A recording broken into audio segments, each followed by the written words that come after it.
Men tend to be seduced by visuals.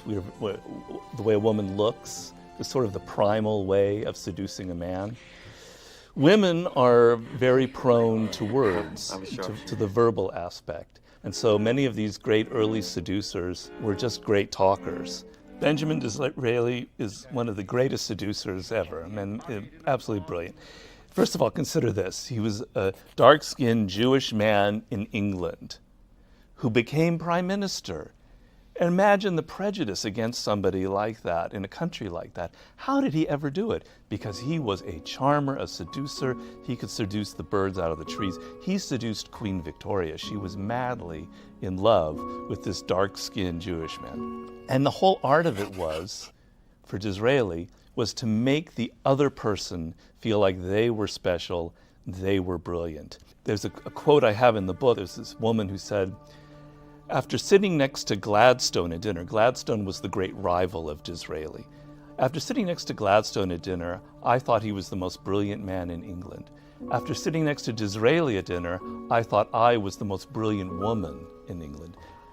Gladstone irritated people because he was so argumentative, so superior.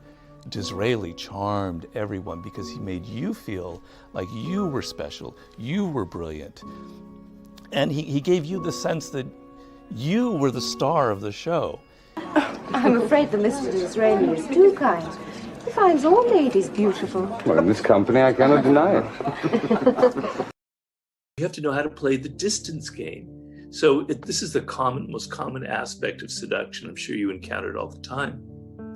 You assume that if you're always there, always writing emails, texting, phoning, being there, that this will win the other person, that you're gonna overwhelm them with your affection. And you don't realize that you're frightening them and you're showing insecurity. If you disappear for 2 or 3 days, suddenly, and it's a manipulation, believe me, it's a manipulation, suddenly they're starting to respect you. Suddenly they're starting to think of you. Suddenly they're not thinking of you as someone who's just out there to please.